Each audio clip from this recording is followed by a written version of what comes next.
The calm in Gaza will last at least a little longer. The two-day extension to the truce has begun. Palestinians will get more desperately needed humanitarian aid in that time.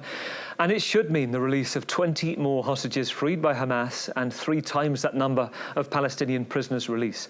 But as things stand, when the war returns to Gaza, Israel says it will return with an increased intensity to wipe out Hamas, which is thought to have regrouped underground in the pause. An estimated 5,000 Hamas fighters have been killed of a force thought to be around 20,000 strong. Well, Melanie Garson is a trained mediator and associate professor in international security and conflict resolution at University College London, and today's prospective guest. Well, first of all, Melanie, welcome to the programme. Just give us your reading of the truce so far, how it's holding, and also the way it's being negotiated to eke out more time day by day.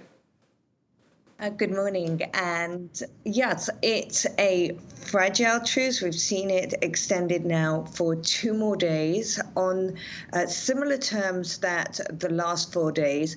It has not been smooth going. Every day there's been a change of either delivery mechanisms, the terms haven't been quite right, the lists that have been exchanged, now neither party has always been happy with. Saturday and yesterday became particularly sticky about who's on the list. We saw on Saturday that required a rapid fly-in from Doha with Qatari mediators into Israel, a country with which they usually have no diplomatic relations. It was a landmark trip in the middle of it to try and hold it together. It's a good point you make, and can we just talk about Qatar for a second? And the key negotiator in this, the one country that hasn't signed the Abraham Accords with the Middle East. I know we were talking about Saudi Arabia being close to it before the conflict, and some criticism about it hosting Hamas. What do you sense that? Yes, they're keeping this together. There's praise for that. Is in it for Qatar, and what's Qatar getting out of this? Well, Qatar, has set itself up as a mediator in the region to some extent through its policy of, in respect, talking to everybody. It's so I would call it a friend to everyone, talk to everyone, friend to no one almost.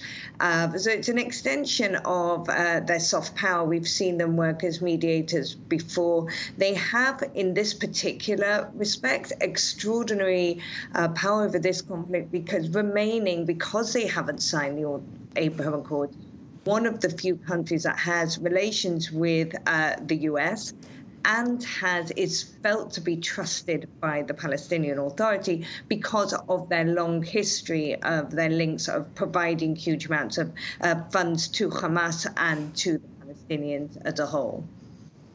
When you look at what's been going on in terms of the negotiations, the mediation as well, from your professional perspective, do you look at things that you personally would have done differently? How do you view that?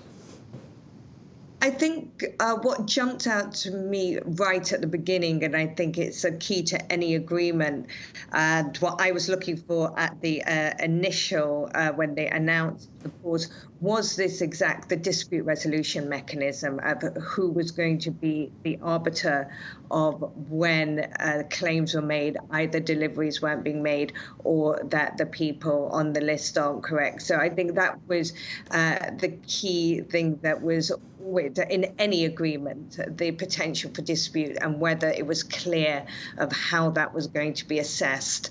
I think it's always easy with hindsight to say 2020 that should have been in the agreement and trying to close out as many loose ends as possible.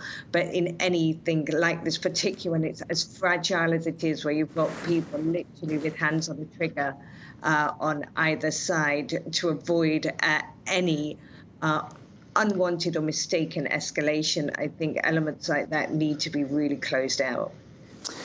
Can I get your view as well on what could happen next with the hostages? We've seen a 3-to-1 scenario, so 1 hostage released for 3 Palestinian prisoners released, but then we look at who's left. Many soldiers left. If we go back to the last soldier exchange, we go back to 2011, Gilad Shalit, and we know there were 1,027 Palestinian prisoners released, amongst them Yahya Sinwar, the alleged mastermind of the October the 7th attacks. When you look now at the job ahead trying to negotiate that, How likely do you think it will be, and what price could it be? Well, Hamas and Palestinian Islamic Jihad, both of whom are holding prisoners. Hamas have said yesterday they said they only had control of 90 more prisoners. It's not clear whether that included the 11 that were transferred yesterday or an additional 90 on top of that. It's already been stated that they wouldn't accept a 3-for-1 deal for soldiers. So that will indeed be tricky. And bearing in mind, that's a more complex picture because you also have female soldiers as well as male soldiers as counted in that.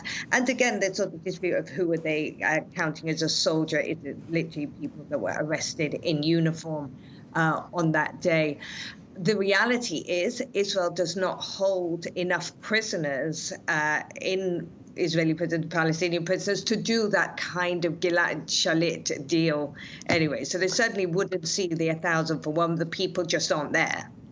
So that's a good point, because it's something like, is it 2,000 estimated to be in Israeli prisons, Palestinian prisoners? I think it might be a little bit closer to 3,000, but nonetheless still not the type that you would be able to provide the 10,000 that or so that would be required for that level of deal. No. So it's not. And that's not an option. Well, you mentioned something else as well, Melanie, if I mention this to you as well. You talked about depends who they go for.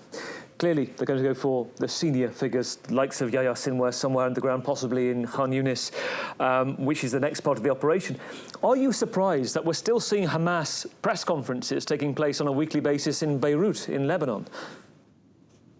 I'm not surprised that it's happening. It's clearly part of a framework. It's part of the psychological pressure and power that Hamas is trying to predict at that point. It's using every tool within its arsenal in this conflict. So those sorts of conferences are very important for Hamas itself in trying to sustain the pressure and also to try and sustain for the fighters within Gaza the sense that the region is behind them. So there's a multiple strategic reasons why Hamas would do such a thing.